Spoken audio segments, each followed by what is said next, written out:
Assalamualaikum everyone. My name is Mohamad Haikal and this is my teammate. My name is Izzat. My name is Samir. We are from Team Cardiff from section 906. So in this video, we will present to you guys about economic growth. What is actually economic growth, EG? So basically, EG is an increase in production of goods and services compared one period of time to another. EG is commonly measured in terms of gross domestic product, as called GDP. GDP is the monetary value of all finished goods and services made within a country during a specific period. So moving on, why is EG is really important to a country? With EG, we can indicate our country is in good condition. Okay, so as you can see on the diagram, EG can lead more people being employed because more goods and services needs to be produced in order to fulfill demands and supplies in market.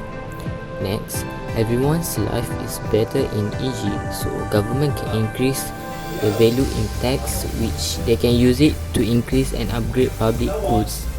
Lastly, live in a developing country, we will see there will be increasing in consumption by consumers and firms. This in turn will encourage them to make investment. Okay, now I will introduce to you how the economy grow by the increase in the quantity of resources. There are three ways how to increase the quantity of resources. Firstly is population increase, labor force participation, and the last is investment of factories, equipment and structures of the production. So how to increase the population? Firstly is increase the migration of laborers from other countries, like there are many Indonesians and Nepalese migrate to our country as a labor.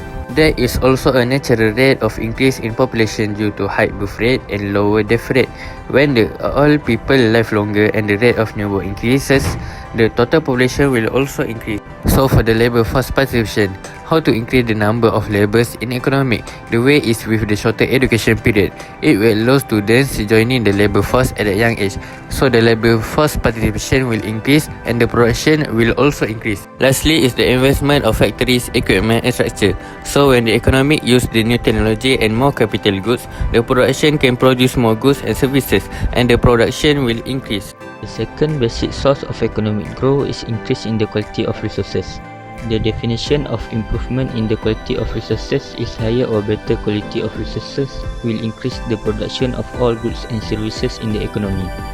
Improvement in quality resources divide into two, that is increase in human capital and advances in technology. How to increase the human capital? The main method is investment in human capital to providing education to laborers and job training to improve their skills such as training, lifelong adult education program and vocational training. As example, the laborer that has been trained can produce greater job compared to the one who is not trained. Next is advances in technology. It helps the producers to increase production of goods and services with the same amount of resources. How to improve in technologies? Research and development to improve in method of production such as computer-based system to manage inventories and agricultural and medical discoveries. Invention of new machines and transportation will have new and better product innovate.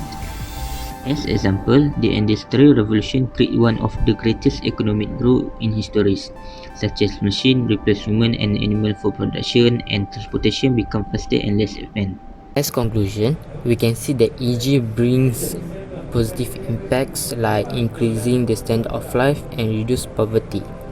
So everyone needs to play vital roles so that our country can move along with other developed countries. Okay, that's all from